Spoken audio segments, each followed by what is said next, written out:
Okay guys and girls, it's going to be quite hard for me to do a video for you within the next like 3 or 4 days. I'll try and squeeze one out if I can, but essentially it might still be quite difficult. I'll tell you why. See that? That's my kitchen cupboard. It's empty. This is my other kitchen cupboard. It's empty, you know.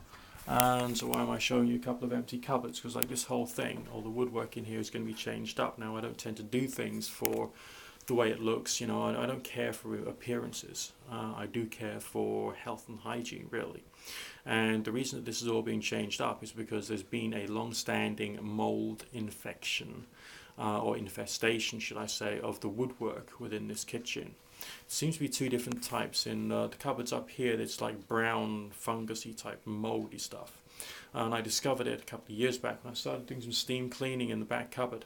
And this stuff came flying out, okay, from the gaps between the shelving and the back walls of the cupboard itself, and that got everywhere, got into the food. So basically if I had food in here, I would end up cooking and eating basically mold. It was actually quite disgusting. So I started keeping all of my food in airtight containers in order to try and preserve them, and for things in bags like my oatmeal, I have bag clips on them to try and keep the likelihood of mold spreading, you know, out, because it was really rather scary. But it wasn't just up there in the top cupboards, there's also another mold in the work surface, because water seems to have got in between the sealant and the wall at the back there, and has got right into the actual fiberboard of the kitchen itself, making the entire place a health hazard.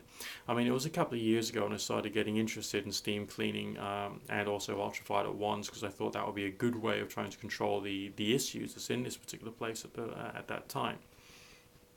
But it was rather difficult even when I was lying on the carpet in the living room area, because basically it's just like one big room. I don't live in like a flat. I live in one room basically, apart from the upstairs bedroom and the bathroom to the side. Okay, when I was lying on the carpet, I could smell that the carpet also had the same mold in it, the same kind of mold, which is like over there.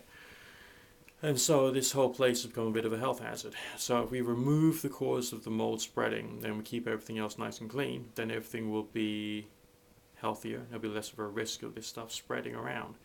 Obviously I've done a few other precautions as far as my domestic living arrangements is concerned. I've got a dehumidifier, which I don't use all the time, but I use when the humidity starts to go a bit high.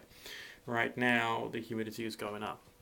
We had a time during the summer when the humidity was intense, and that led to all kinds of unpleasant sensations and aromas in the place. And so, you know, having a very aggressive cleaning routine is very important. But so too is getting rid of the cause of the infection.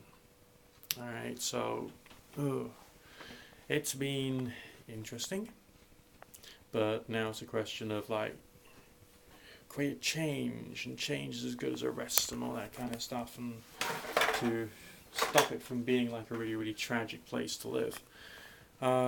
Yes, I'm getting help from my parents for this, for which I'm truly, truly, truly, truly, truly grateful.